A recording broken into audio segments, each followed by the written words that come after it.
At Hare Hill Cemetery in Leeds, they've just buried a man on top of 2 others. Eventually, there might be 4 or 5 people in this one plot. People who often die alone, without the means to pay for their own burial.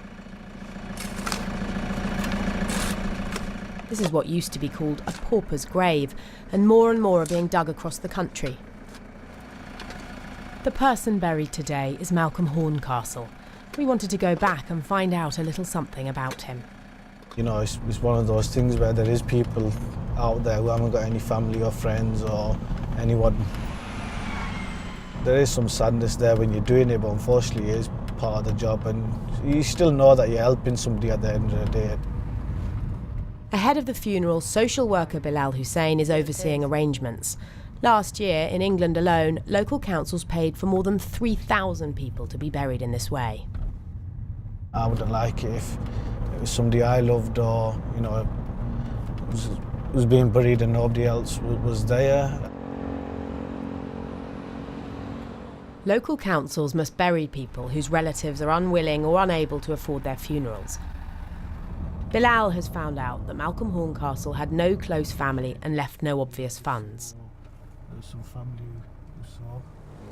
We know the 64-year-old lived here and had become increasingly reclusive over time. We've come to meet neighbour Leslie Connor, who was worried when she hadn't seen anything of him for a bit.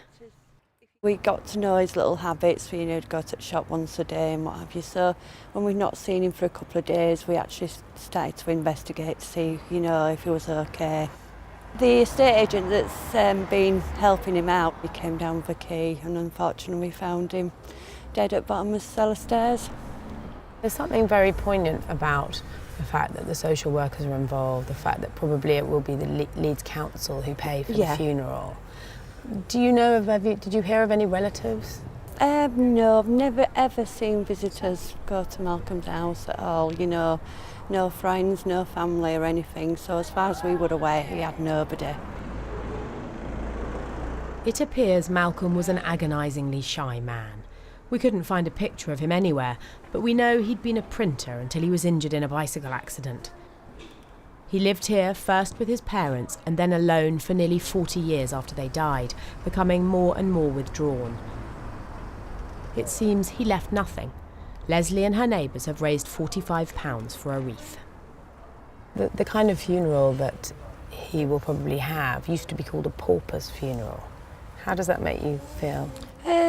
Well, at the end of the day, everybody goes in a box, don't they, you know, so the sad thing is that not having nobody at his funeral, that's why a few neighbours have got together and would like to say goodbye to him, you know.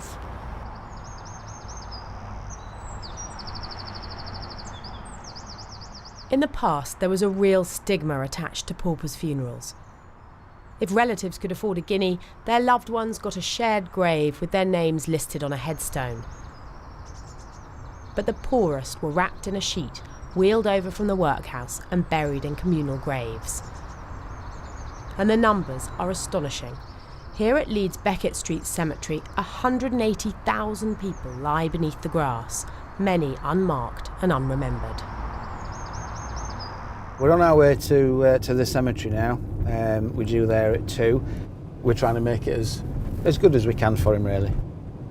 Tim Marney is the local funeral director. He says he's seen a rise in the number of burials like Malcolm's paid for by the council. Sometimes the only people who attend are the minister and undertakers, but Malcolm's neighbours are looking out for him. These people who have made the effort, or who will be making the effort to come along to the service, obviously thought something about this chap to have made these arrangements. They've put their hands in their pockets to buy some flowers so that he didn't go without any flowers.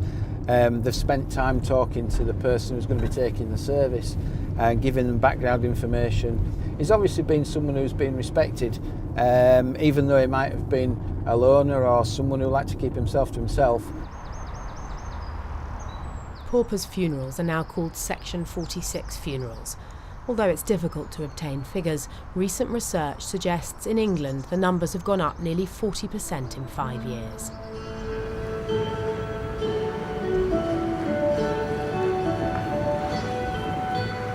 Whilst the state is the last safety net for people like Malcolm, those who've organised the service still want to send him off with as much dignity as funds allow. Another familiar sight on Hare Hills Lane would be Malcolm on his bicycle. A very slim, dark-haired man, and always clean-shaven, but wearing inconspicuous clothes.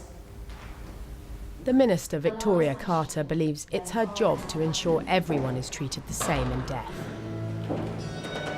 We always try our best to try and find out as much information as we can, to try to make the social services funerals just as personal as every other funeral. We all like to be buried with other members of our family. Well, at least these people, they may have been alone in life, but at least they're buried with people who are quite similar to them, which I suppose is a nice thing. We have entrusted our brother Malcolm to God's mercy, and we now commit his body to the ground. Earth to earth, ashes to ashes, dust to dust. A Section 46 funeral costs Leeds Council around £1,700. Most here are buried, not cremated, because it's cheaper. To him be glory forever. Amen. In England, half of the people given a Section 46 funeral are under 65. 3/4 are men. Goodbye, Malcolm. And peace.